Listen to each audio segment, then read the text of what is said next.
Welcome back, everybody, to episode 89 of the Stream with the Mouse, where today we are breaking down the series, finale of Loki, episode 6 for all time, always. Sit back, relax. This is Stream with the Mouse.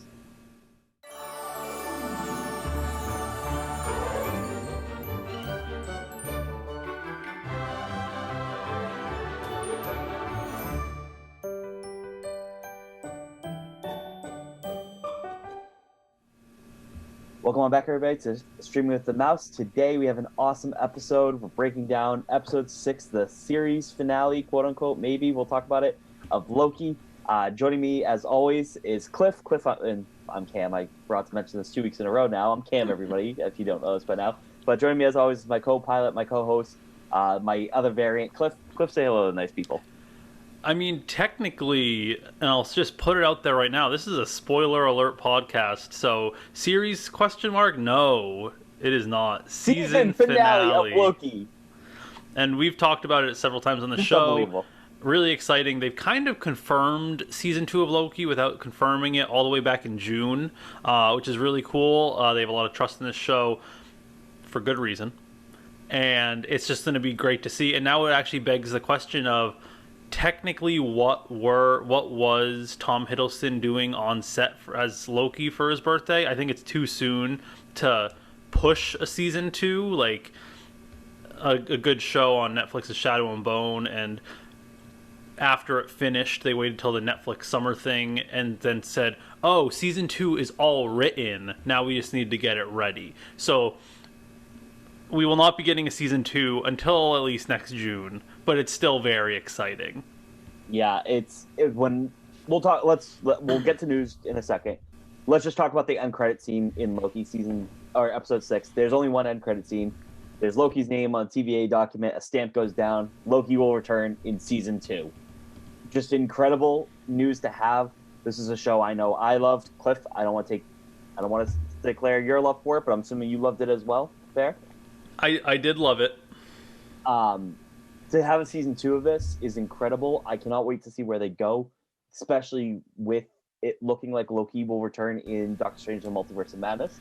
So I'm assuming this will come in after that, because that's going to come out early next year. I think either February or March, if I remember correctly. So I'm assuming season 2 of Loki will come out after that. So it's going to have to take into account that. It's going to have to potentially take into account Spider-Man, if there's a multiverse in Spider-Man, which I think we're going to get a trailer for within the next week. I would have to think. What it's going to take into account Doctor Strange, and then it's going to all lead up to Loki season 2. So incredible stuff. I'm super happy. I love the show. I cannot wait and cannot believe we have a season 2. I know, Cliff, like you said, we had like little hints that there might be something in the works. To have an actual confirmation, I squealed at 4 in the morning watching this and seeing that reveal that we are getting this extra season. Yeah, it's very exciting. I would expect a Spider-Man trailer within the next week now, because I think they were kind of waiting for the multiverse to finally be confirmed. I will say MCU is dead. It's the MCU, the Marvel Cinematic Multiverse, baby. Yeah, pretty much. May she reign. It'll be interesting to see. I will say it was an exciting end credit scene. It was partially a letdown end credit scene I would have liked a little bit more. I would have loved to see what's next. Obviously, we know what's next, but a little bit more. Just something a little, teensy bit. Sure, I definitely hear you to have like a real end credit scene, because I feel like anytime they've ever done like this person will return, it's right after the movie, right before the credits. It's never been an end credit, mid-credit scene, anything like that. So I would have liked that too.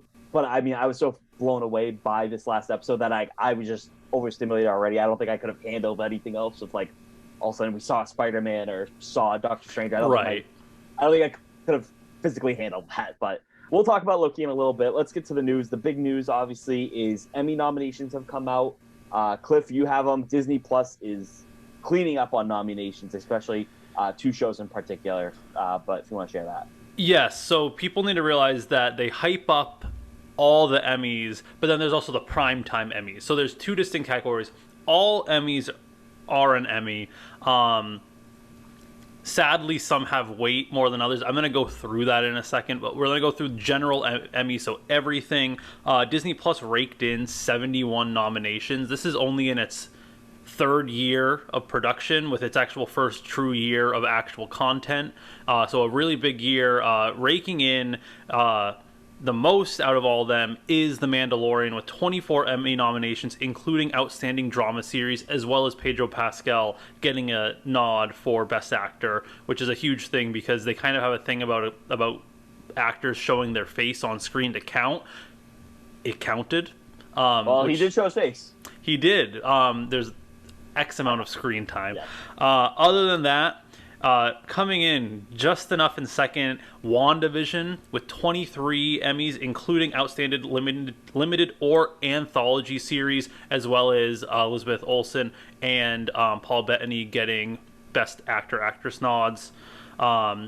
12 nominations for Hamilton, including Outstanding Variety Special. You have all heard my spiel about why I don't believe Hamilton I don't want to say deserves, why Hamilton shouldn't be nominated for stuff, but there are more categories based for stuff like this in the Emmys, so I'm a little bit more okay with it. The funniest one of them all, Falcon Winter Soldier only pulled in 5 Emmy nominations, including Outstanding Guest Actor in a Drama Series with Don Cheadle with his whopping 5 minutes.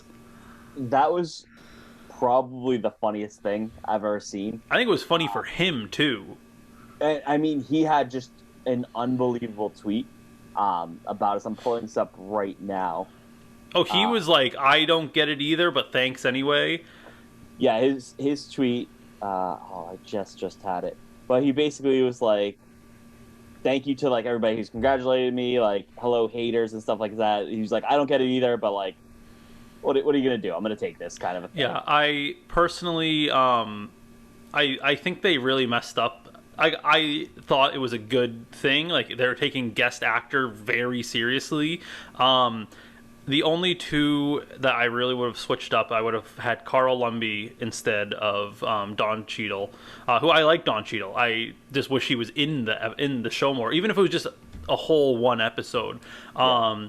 And also, instead of Carl Weathers, I believe it should have been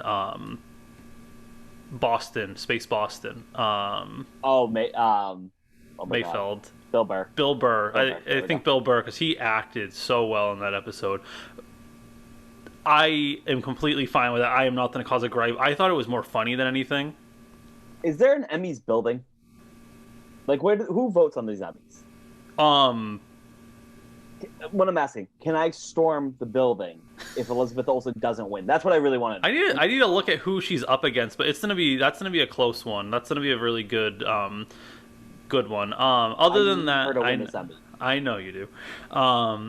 Other than that, The Secret of the Whales, 3 Emmys, including Outstanding Documentary or Nonfiction Series. I still have not watched that one yet. An Emmy nomination for Maggie Simpson in The Force Awakens from its nap. Outstanding Short Form Animation Program. Becoming was nominated for Outstanding Unstructured Reality Program. And then we have 2 more, where an Emmy nomination for Outstanding Short Form Animation Program in Once Upon a Snowman. That's probably going to win. And finally, an Emmy nomination in Outstanding Short Form Nonfiction or Reality Series for Inside Pixar.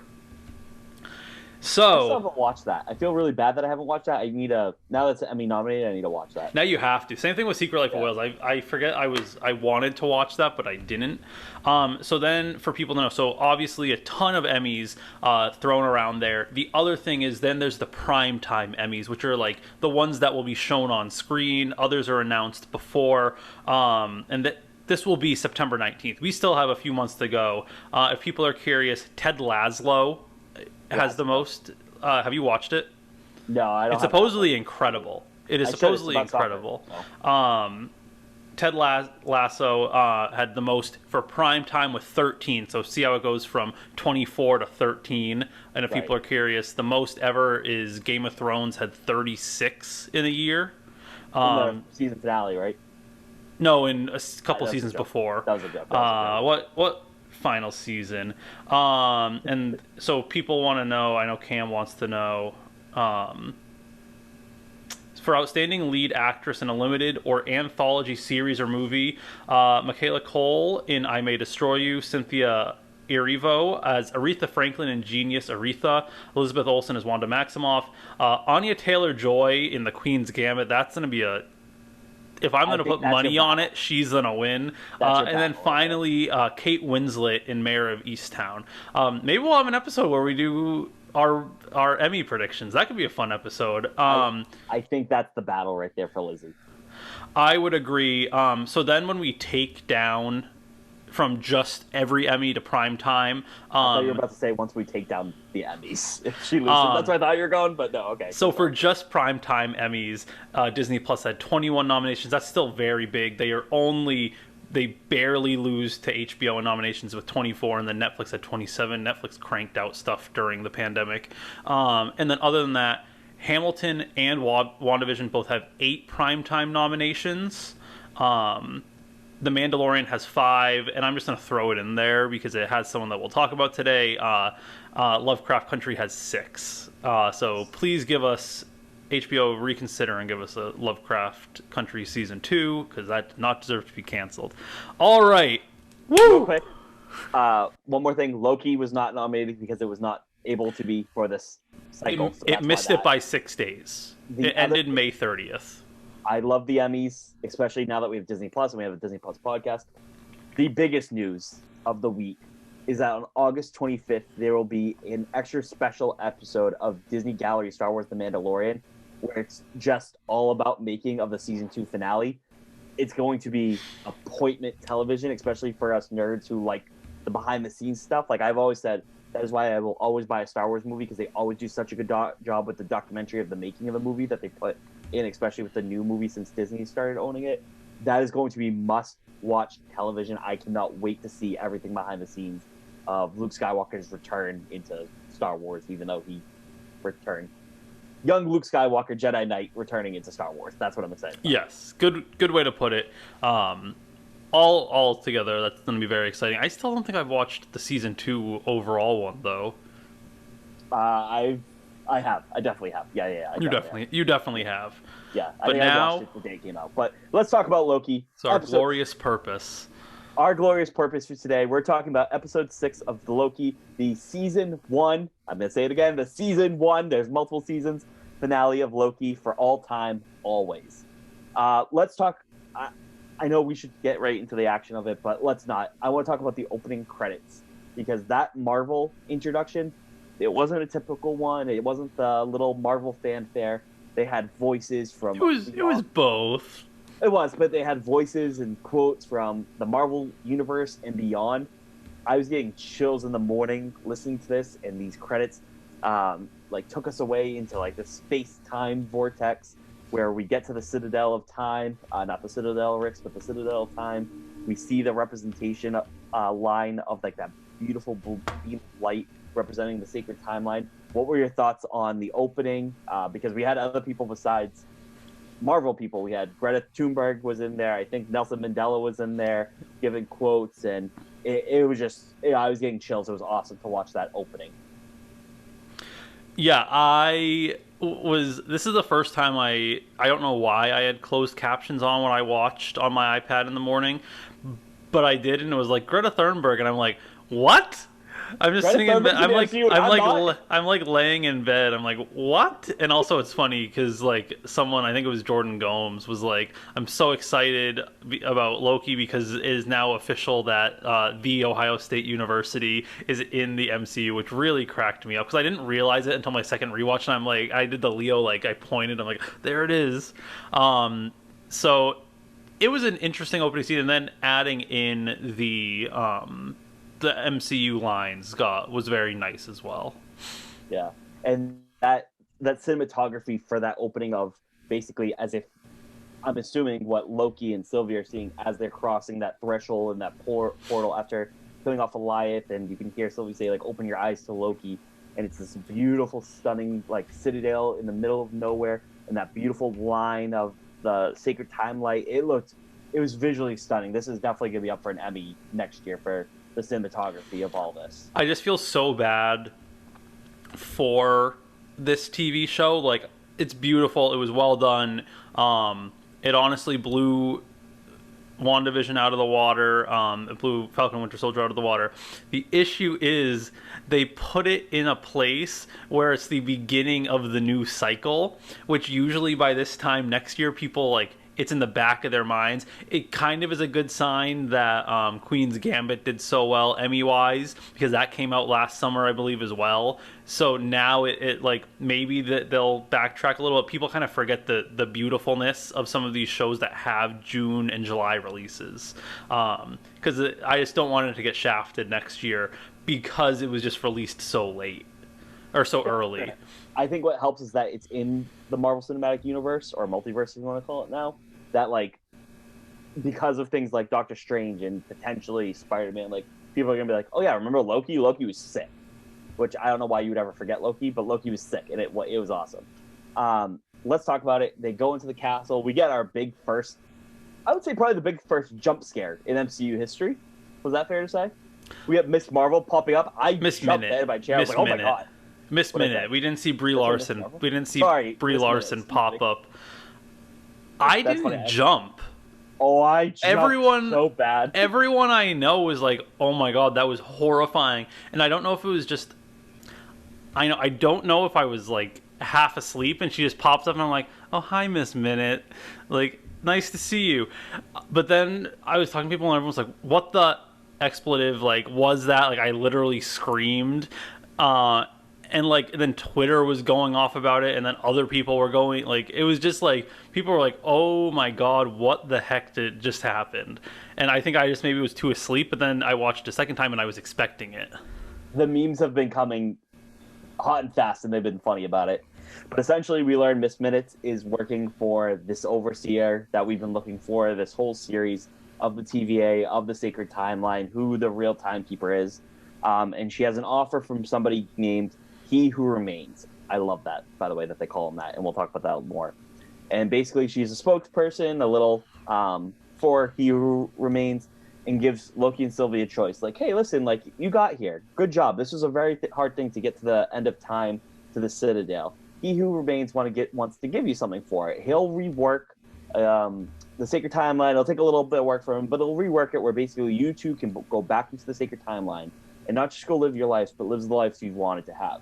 Loki, you're going to win the Battle of New York. You're going to get to kill Thanos. You're going to get the Infinity Gauntlet. Whatever you want, you have it, buddy. Great job getting here. Good job, Loki. Sylvie, you want your happiness? You want to wake up with all these happy memories instead of being on the run? You got it, girl. Here you go. Boom. Done. And in return, the TVA would just get to continue keeping the Sacred Timeline as is, but with these new additions of Loki and Sylvie getting their heart's desires kind of thing. So He Who Remains gets powers. What were your thoughts on this? This whole time I'm sitting here, I hear the word he, and I was like, okay, this is Kang. Is this a variant Loki? Because I think my thinking went... I know I said it was going to be Doctor Doom, but that was more of a joke last week, just to be like, if I'm right, this would be awesome. But I was thinking throughout the week, was like, I don't think it's going to be Kang. I think it's going to be another Loki variant. But to have Miss Minutes officially confirmed, like, yep, she's sus, she's evil. What were your thoughts on this, in this scene, I guess? Yeah, we guessed last week Miss Minute was something worse than she was, and she definitely is. I knew it was fake, and like, oh, it's like the devil's giving you the deal. Like, the devil's presenting you with the deal. Do you accept it or do you decline it? What's the stake? And Marvel, I was second guessing myself coming into this week, so I'm like, wait, I've been doing so well guessing. I've been right, and then what if I just completely fumble the bag on the last episode? Because then I'm like, oh crap, we still have that last trailer scene of King Loki, and what if that's the villain? And then Marvel doing what they do best and faking us out, not even showing us that scene. Right. We didn't even get the King Loki scene. Was great, and I was one of the happiest people in the world when we got to meet He Who Remains. Yeah, and I want to refer to him as that. I don't want to refer to him as Kang, because I think Kang the Conqueror is going to be... We'll talk about that. Yeah, we will. Because I was explaining it to Courtney last night, what I believe it is, as well as my brother, about who this man is. Yes. Let's move on. We're going to go back to the TVA for a little bit. Let's talk about Ravonna. We'll talk about her conversation with Miss Minutes and Mobius. coming back to her kind of thing. So Ravonna finally gets the files that she requested in the last episode from Miss Minutes. No, she doesn't. She gets different ones. Yeah, she gets different ones. They're not the ones she wants. And Miss Minutes has this ominous thing like, oh, like he thought these would be helpful. Helpful for what? What the heck are you talking about? Later in the episode, Mobius enters, confronts Ravonna like, hey, you've been lying to us. Everybody knows it, kind of thing. She even Ravonna tries calling one of the Minutemen. He goes, no, like everybody's on our side now. Like we all know we're variants because B-15 is bringing people to 2018, I think like Ohio or something like that. Was that where it was? Something like that. Where, like the real, I guess, Ravonna or a variant of her is the real version. The real Ravonna is a teacher, so the variant is the one that's the judge in the TVA, and they're like, that's when they figure out, oh my god, like we are all in Ravonna's shoes, like we're all variants, kind of thing.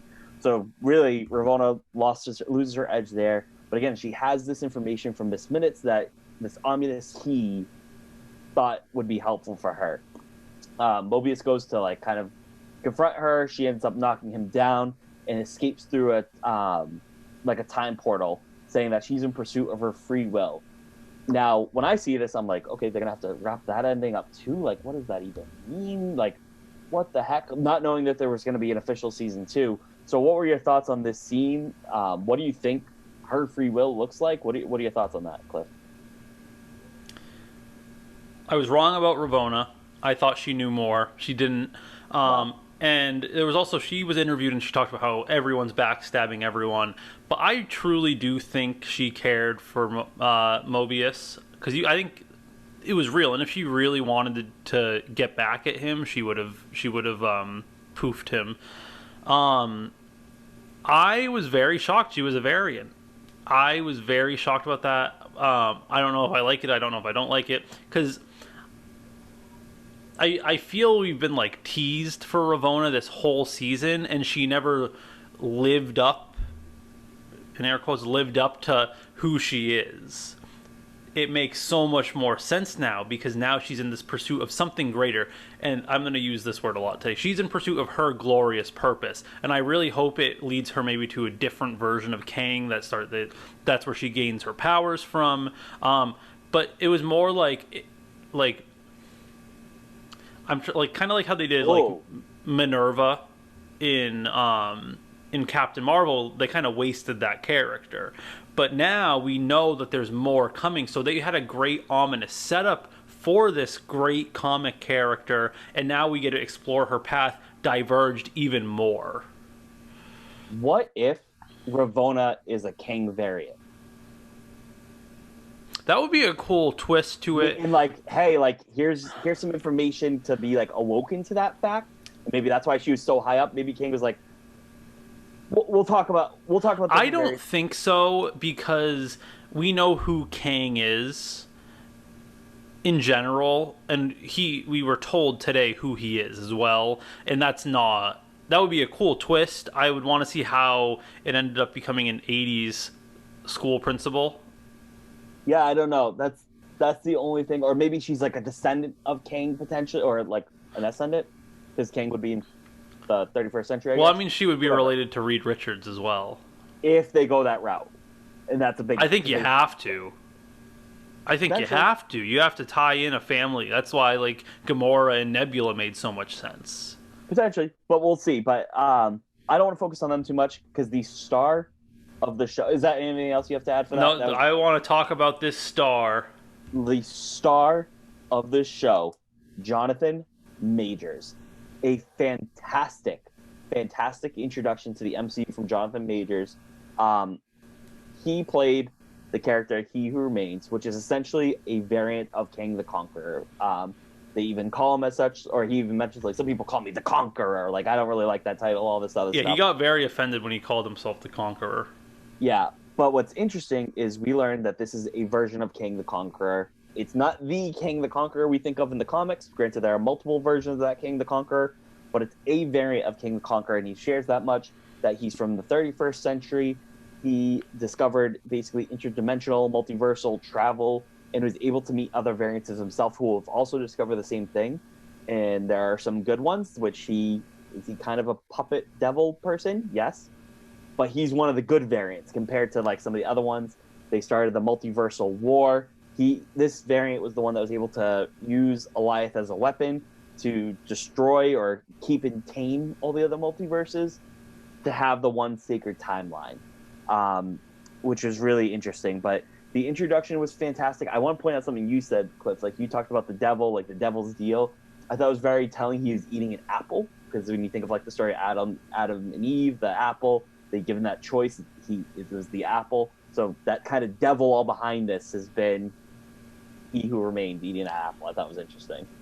Okay, if we're going to talk about what they're going for, but that's what I thought was like. I was like, oh, that's a little twist. As a joke in filmmaking, people make a joke. If you ever want to make a villain seem more villainous, give them an apple, because they'll look like a true asshole eating it. And that's how I saw it. I saw him with the apple, and I'm like, as soon as the door opened, I was like a giddy school child. Like, oh my god. Jonathan Majors is absolutely, he is superb. He is going to be one of the best actors in the coming years. People don't know who he is, because I mean, he has not been in things that have like grabbed the masses yet. He's been in a lot of, he kind of started in 2011 kind of, but he really didn't take off until like 2017. But his first real big things were he was handpicked by Spike Lee for Defy Bloods, which was one of Chadwick Boseman's last acting credits that came out on Netflix last year. And he was also the main character of Lovecraft Country, and people were making jokes that Marvel jumped the gun and secured him for a long time, because he was also just nominated for Best Actor in a series for Lovecraft Country. He best lead male. So he is absolutely superb. He's just absolutely incredible. And this, like, he stole the show. Like, yeah. He came in this episode and made it all about himself in the best way possible. He had huge Joker vibes. The way he played this was like huge, like Joker vibes. Like, I know everything, because he's been the puppet master pulling the strings. And he even says it to Loki and Sylvie, like, I know everything that's going to happen. I'm able to program this temp pad and avoid your blows to me until a certain point, which we'll get to, because I know everything that's going to happen. I'm the one that's been pulling all this kind of a thing, which leads to some moral questions about like the whole will of free will. But just talking about Jonathan as an actor, fantastic. If he can pull like this kind of a version of King the Conqueror, I'm so excited. He has other variants, because he can basically like spread his wings as an actor. He could play even more good versions of King the Conqueror. He can play even more devilish, evil, SOB, big bad MCU versions of King the Conqueror, which is basically what he says. Like, listen, I'm the good one here. Like, he does, but he also calls himself a villain. Right, but he's out of all of them, like, he's like, I'm your best shot. We'll talk more about that later. But he plays this role so incredibly well. It was awesome. When they announced that he was coming in, there was a big assumption among fans. I know you talked about it. I know I talked about it too. Maybe not on this podcast, but like with my friends and stuff. There's no way they're just saving him for Ant-Man and the Wasp: Quantumania in 2023. Like, he had to come in something sooner, and he did with this movie. And we'll see if he's in Doctor Strange: The Multiverse of Madness. I'm definitely assuming. I wouldn't think so. Even like a small part. They might glance past him or maybe name drop him. I don't picture him being in it. But we can talk about that a whole nother time, because this episode, he portrayed a crazy person, like it's someone completely insane. But also a little thing at the same time, because he knew what he wanted, you know what I mean? Yes, he played someone that was very unhinged extremely well, and it's someone that has not seen actual people for generations, for eons. Yeah. It was just nice knowing, like, okay, this is the guy who's been pulling the strings, especially where we know Kang is such a big like time villain. It was nice to actually have that, especially where we had like, who the heck is the power broker in Falcon Winter Soldier? Okay, it's just Sharon Carter, which we kind of figured out pretty early on. We had WandaVision where we're assuming like, oh my god, it's Mephisto or something like that, and it was just Agatha was the big bad kind of thing, and that was it. So to actually have it like fan theories confirmed, that's not needed, because I want people to tell their stories how they want to. I trust Marvel with my whole life, like creatively and stuff like that, but it's still cool to be like, damn, they did it. A version of King the Conqueror is in the MCU officially, and it's with this show, which is incredible. It's absolutely stupendous. I'm pulling out a new word for this. And it's so cool because it took us forever to meet Thanos. And it was, like you said, it was this terrifying purple grape that was bad CGI just because it was 2012. Right. And we're meeting one version. We're meeting the best version, who is still pretty bad, of what we're getting next. Right. And that is what's so terrifying. We think of Thanos. Kang would rock him. Like, not even close. Kang is one of the best villains to set up for, especially for this odd slate of stuff. And it makes sense. Kang makes too much sense with introducing Fantastic Four and Doctor Doom. Because, spoiler alert, in theory, Kang is, I forget his first name, something Richards. And he's a direct descendant in the 23rd century of Mr. Fantastic. And then all these other random characters that are based around space-time continuum and time and all this. And it's perfect, right? Because, like, Thanos, I know this is going to sound so stupid because he's a big purple alien. He's much more of a real-world villain that you can introduce slowly in the beginning of the MCU. And then once the MCU is at a fever pitch that everyone and their mother loves this world, loves these stories, then you can start introducing some of the more out there kind of characters, like a King of Conqueror, like a Multiversal War, that people are going to be like, yeah, we love this stuff. Like, we're in for the ride. We're in for it. Whatever this is, where you couldn't have done that even a couple of years ago because it would have been like, okay, this is weird. But Marvel has so much buy-in that you can have a villain like this, and it makes so much sense that he is the big bad of whatever this new saga is, because we have the Infinity Saga now. Whatever this new saga is going to be, the Time Saga, I don't know. To have him is pretty cool. So He Who Remains basically lays out his plan to Loki and Sylvie. He basically said, I've created the TVA to protect the multiverse because, listen, I'm bad. I'm the devil. He even says that. I think you mentioned that, Cliff. Like, he says we're all villains here. Yeah, he says something along that. He also mentions, like, not one devil, but like an infinite amount of them kind of a thing. Like I mentioned before, he's from the 31st century.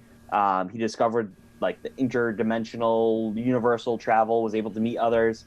Some were fine, some were evil. Big war. He seems to have come out the winner because he was able to use Goliath to basically bring all the other multiverses into themselves. So there's one sacred timeline where the other multiverse versions of themselves can't escape, essentially, is what it comes down to. While Loki and Sylvie are arguing, like, dude, like, you're just controlling everyone's free will. Like, nobody has free will. It's fake because it's your free will, buddy. His argument that if he's gone, the other variants, they're just going to take over it, and it would lead to another multiversal war. It'd be a lot worse than just them not having their free will. And that's his argument. And it comes down to an argument between Sylvie and Loki. Like, can we trust him? Sylvie doesn't really trust anybody. She hasn't her whole life because she's been on the run, and we even see how she doesn't trust Loki in this episode. Whereas Loki, on the other hand, is like, we kind of got to hear him out because Loki's a liar, Loki's a trickster, and as bad and evil as he thinks He Who Remains is, he does not think that he is lying about this. Your thoughts on this and the TVA? And it's a big moral question, Cliff.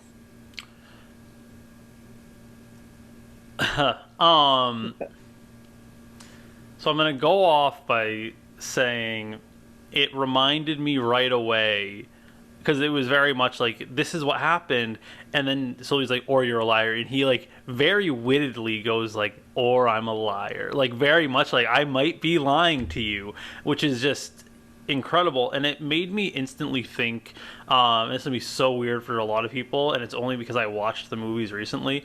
It reminded me of a Pirates of the Caribbean quote where Jack says, I'm dishonest, and a dishonest man you can always trust to be dishonest. That's a great... He's a combination of Joker and Jack Sparrow. I love that combination of characters right there. And then the quote continues, honestly, it's the honest ones you want to watch out for, because you can never predict when they're going to do something incredibly stupid, which is really funny because that is exactly what Loki does, because Loki... Our Loki now, our new Loki, has become an honest man, which is just so... Like, that quote fits this so perfectly, because... He Who Remains, people were like, he's very much the Immortus version of Kang, which I think would be a very smart combination to combine, like He Who Remains with Kang or with Immortus. Immortus is the good version of Kang for people listening, but he's still not trustworthy. He's dishonest and deceitful because he keeps telling them that I've lied. Oh, I lied this time, and he keeps saying how he lied. And was there a multiversal war? And this is the other thing where I will never rewatch Doctor Strange. I will never sit down at my... Really? This is the way to put it. I will never, in my life, I have never sat down and be like, you know what I'm going to watch? Doctor Strange. And the other night, I sat down and I was scrolling for what's on TV, and like I was looking through and nothing good was on, and it was either like Star Wars that was already on, the same movie that was on earlier, or Doctor Strange. And I'm like, you know what? I'm just going to watch Doctor Strange in the background. And I'm so glad I did, because we know that the TVA exists outside of time. But in a sense, so kind of does the Sanctums. And what happens when Doctor Strange decides to toy with the Eye of Agamotto, and Wong's like, what the heck are you doing? They start talking more about it, and he goes, you're good. He goes, you're not that good to go walking down the street with an Infinity Stone. And then he said something like, what happens if, like, and they're talking, he goes, what happens if the Ancient One, something happens to her? And Wong goes, well, it'll open up entire multiverses of people coming for this power. And I'm like, they know of multiverses, and the only thing that He Who Remains did was isolate the timeline. He can't destroy every multiverse. And that's the thing. The Ancient One is very powerful, and so is Doctor Strange. They can peer outside of the multiverse, and they know it exists, which I thought, I was like, it was just so funny. I'm like, I was so happy because I felt so accomplished that Doctor Strange made me realize Wong is someone you can trust to know multiverses exist. Not Mysterio or Spider-Man, but Wong and the Ancient One you can trust because they have seen it. Right. Real quick, I'll get back to Loki. Doctor Strange is like a top 3 sick day movies for me. If I'm sick, I'm watching either Black Panther, Doctor Strange, or The Force Awakens. The hand stuff freaks me out too much. Fair. But basically, so He Remains gives us the thing, and he gives Loki and Sylvie, hey, there are 2 choices here. 1, you kill me. That's fine. You kill me. That's fine. I'm old. I'm tired. You kill me. That's fine. But you're going to unleash hell. You're going to unleash all the devils, because I can't control the sacred timeline anymore, because once I'm dead, all the other multiverses created, there are hundreds, if not thousands, of me who are worse than I am, worse devils than I am, and we're just going to create another multiversal war. That's option 1, if you believe him. Option 2, I'm old, I'm tired, I'm sick of this job. I want to retire. You 2 take over from me. And he offers Loki and Sylvie up this platter. You can do this. Now, obviously, this comes to heads for Loki and Sylvie, because Sylvie doesn't trust He Who Names. She doesn't even really trust Loki, because Loki's kind of like, hang on, time out, we should think about this, Sylvie. Like, we should really, really think about this. Like, yeah, no free will is bad. Yeah, it's bad, this guy's controlling it, but, like, is that the better option? And Sylvie's like, dude, screw you. You just want the power. This is what you've all been after. You want the power. You want to sit in the seat kind of thing. Which is so heartbreaking, because this Loki, I believe him. He really doesn't want that. He believes in in He Who Remains, and that this is going to create a multiversal war.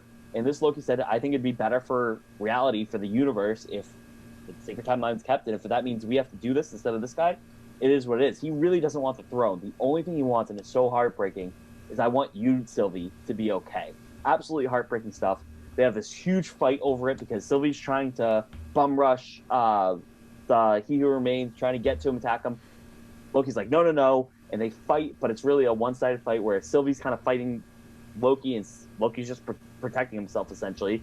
And Sylvie's about to do it until he stops, or Loki, like, appears in front of He Who Remains and stops her. He's like, stop, Sylvie, stop. I don't want the throne. I don't want this. Like I said, I just want you to be okay. And the 2 kiss, and that was shocking. We'll get to what happens after the kiss, but your thoughts on all of this? What was going through your head when He Remains gave these 2 options? Because I know I was as nervous as Sylvie, like, oh my god, Loki's going to revert to bad. But this Loki generally seems very good, if that makes sense. You don't think so, I feel like. I feel like you think he still has alternative motives. I mean, I think the better question is, what would you do? What would you choose? I think I'd pick what Loki would have picked. I think I would have just been like, things are fine for other people. Let's not do this. I don't want to make a mess right now. It's so hard because it's a moral dilemma. the thing is, and this draws on. I'm pulling all the pop culture references today. I'm gonna jump over to Netflix. It's also in the book, but The Witcher, Geralt, and then Henry Cavill has a really good line where he's talking about making the choice, and someone says, "Well, choose the lesser evil. The lesser evil is the better evil to choose if you have to choose between lesser and greater evil," and Geralt responds with, "Evil is evil, lesser, greater, middling. It's all the same. If I had to choose between one evil and another, I'd prefer not to choose at all." And then he does make a choice because someone forces his hand. But the thing is, you don't know what the greater evil is versus the lesser evil. You can just assume what it is. And to me, personally, the TVA is, at the moment, if I'm risking multidimensional war from someone that's a liar and someone that has restricted everyone's free will, I would see him as the greater evil. So if you were forcing my hand, I agree with Sylvie. Why is the TVA, if you leading the TVA, if that's only the right choice because it kind of lets you not make a ripple? I don't know. You're either, in that case, you're choosing to embrace that said evil. And we're using quotes here. We're using different multiversal things from other things. Let's go with like Batman. Like, you live longer. What's the line? Like, you live you're, like, long enough to see yourself become the villain. Like, if you say, yeah, I think it's best for the timeline to, like, we're gonna keep the TVA intact and keep this one sacred timeline, you're now the bad guy in charge of this. You're the thing that you hate right now, kind of thing that's opposing this free will, because He Who Remains is basically saying, like, no, this will be your jobs. Like, you two, Sylvie, Loki, you two do this together, kind of a thing. So now it's like, oh, now I'm the bad guy. So that's where it's tough. But they have this big fight, and like I said, they kiss. What were your thoughts on that? Let's take this scene by scene a little bit more, or break it down a little bit. Loki, when he says, stop, like, I know what you're feeling. I know what you've been. I just want you to be okay. The two kiss. And then Sylvie says, but I'm not you. Or you're not me, or something along those. Yeah, I'm not you. And she opens up the time door, kicks him through. Loki's back in the TVA. It's just Sylvie and He Who Remains at the end of the universe, kind of a thing, at the end of the timeline. What were your thoughts on this? I thought it logically made beautiful sense that Sylvie cannot still trust this Loki. I think she trusts him. I just think that she needed her glorious purpose. Her only true will to live as a Loki was defeating the person that took everything from her. And that is what she did. But the thing is, people don't get our Loki still has a glorious purpose, but it's her. Right. So that's all that matters. I don't know if I texted you. Sylvie got her Arya moment, which was saying, like, it's not me. Like, you can't force who you want me to be. You can't force my hand and change who I am. We both might be Lokis, but we're not the same Loki. Right. And that's the thing where she made her choice. She may have... What do you think about the kiss? Game of Thrones messed this up so much because, like, you're rooting for Dany and Jon, and then you're like, oh, but they're aunt and nephew. And I don't think I needed it, but it was nowhere, like, to the disgrace of, like, Ben and Rey and Rise of Skywalker for me. I think it was like a nice... Oh, see, I was team Reylo. It could have been done better, but I was team Reylo. Come on, you're a huge fan. Your favorite of the new trilogy is Rise of Garbage, or no, what's it called? The Last of Garbage. The Last of Garbage.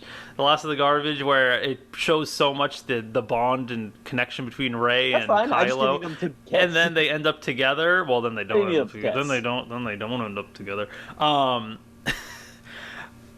was fine with it. I was fine with the kiss. Yeah. And Kate Herron says this in, like, one of her interviews, like, she loves strong female power, like, characters, and Sylvie was that. I thought it was so earned, this moment where Sylvie's like, I'm getting rid of Loki, like, I just need to do this because Loki's gonna keep stopping me right now. I need to kill this guy. We heard it in episode 5 or 4, one of those two. All Sylvie wants is revenge. She will do anything for her revenge, and that even means I misspoke when I said she doesn't trust Loki. She does, but she doesn't trust Loki to follow what she wants to do or what her greater good is, because Loki thinks like, oh, we're the same person, but Sylvie's very much an individual. And I loved it because in the beginning of this episode, she takes a minute or two to even go through the doors to the Citadel, because she goes, everything I've done in my life has come down to this moment. Like, I just need a minute to get my head clear and like focus on this. So that's why I knew she was never going to be on Loki's side. She was always going to kill He Who Remains because of this. He kicks Loki out and stabs He Who Remains. And in one of the most chilling lines in MCU history, I'll see you soon. And He Who Remains dies. And at that moment, the MCU, the Marvel Cinematic Universe, became the MCM, the Marvel Cinematic Multiverse, and we see that beautiful depiction of the sacred timeline break off into multiple timelines. I was pointing, I was like, there's Spider-Man, there's the X-Men, there's the Fox Fantastic Four. Not really, but just beautifully stunning, but that chilling line, I'll see you soon. Because he seems like he's now telling the truth. Like, no, there was multiversal war. I think that was the first time I believed him when he's like, I'll see you soon. Like, nope, this guy's bad. He knows what's happening. He's like, oh, no, you unleashed the sacred timeline. That's on you. That's not on me at this point. What were your thoughts on that? Because I was like, oh my God, this isn't Thanos. This is his own thing right now. This is someone worse. This is worse than Big Thanos. No, you should have been looking at when the timeline was branching, being like, there's what if. I want to talk about that. We're going to skip that for now. Okay, because there was potential casting rumors of someone who's now dating Tom Cruise. One of the best introductory villain lines, because he did not become a villain until he was dying. That's the thing, because it's not him, it's who he can be. So good. This isn't the King, like I said, from the comics.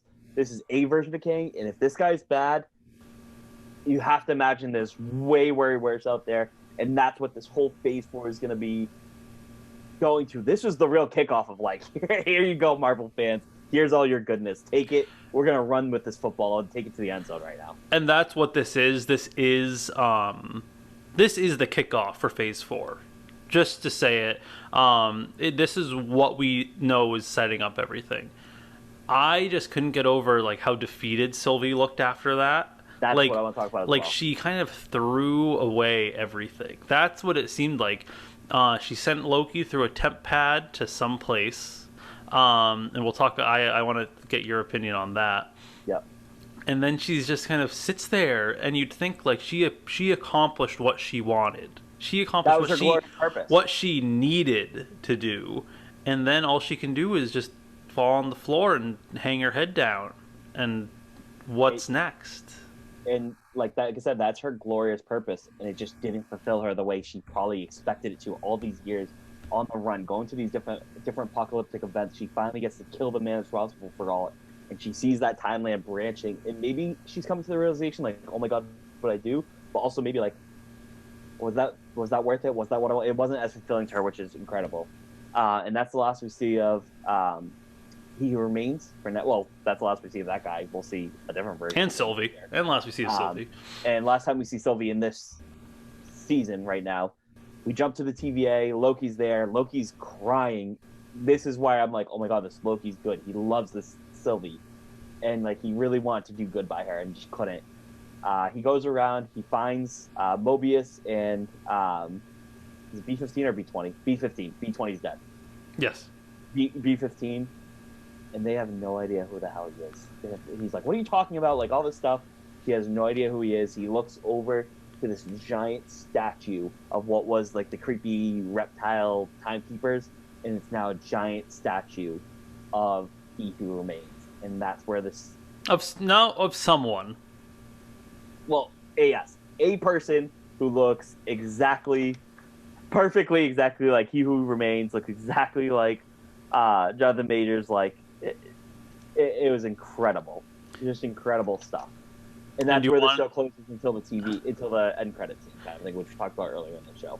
And do you want to know my opinion? Yes, I do. That's not our Mobius. She sent him to a different universe. I agree. Where there is a different version of Kang in charge. Yes, I agree. So that's one thing I want to ask you. Is this the TVA? I think It's a no. different version of the same TVA Because now that there's multiple, originally there was just one, but now that the multiverse is real, that we know of. that we That know we of, know yeah. of. She sent Mobius here. I could see Mobius being a Ravonna kind of character here. Maybe Mobius is in charge here. I don't know. But I was so confused because like, what happened with the Ravonna storyline? Like, what's happening with there? Like, okay, now he just doesn't know. I was like, there has to be something here. And then we found out season 2 happening, and my heart was like, that gif was like, oh, I forget who's the gif of, but it's like, oh, thank God. Like, As soon as they ended on who are you, I'm like, see, that's season 2. Like right there, they ended on a perfect cliffhanger. But I agree with you. I think it's a different TVA. I don't think that's our Mobius that we've grown to love. I don't think that's jet ski riding Mobius, at least the one we wanted. But we never got jet ski riding Mobius, so there is hope for season 2. There is. And what an incredible way. I know some people said that it was lackluster. I think it was very much the minority. I don't know who those people, what those people many are. people, I think people just want to look for reasons to complain. What a way to end a season, and now it leaves you wanting more, which is absolutely incredible. Yeah. But I know... Sorry. Good. Everyone involved in the show, bravo. I can't imagine the amount of pressure it is to finally unveil the multiverse in the MCU, and they killed it. This was the best Marvel show. I personally think it's the best show on Disney Plus. I know you disagree, Cliff, but I think it's the best show. The amount of pressure to do this, and like you said, it was a minority of people who said it was lackluster. Like I put a poll, which I know is not science at all, but I think like 89% of people said they loved it. Nobody said they liked it. Nobody said they hated it. Two or three people said, it was fine. But the majority of people loved this season finale and loved this show. And just bravo to them for kicking off this whole thing. It was amazing. So I know we're talking about the multiverse, and now it makes sense why What If is next. Because What If, they're real in different branches.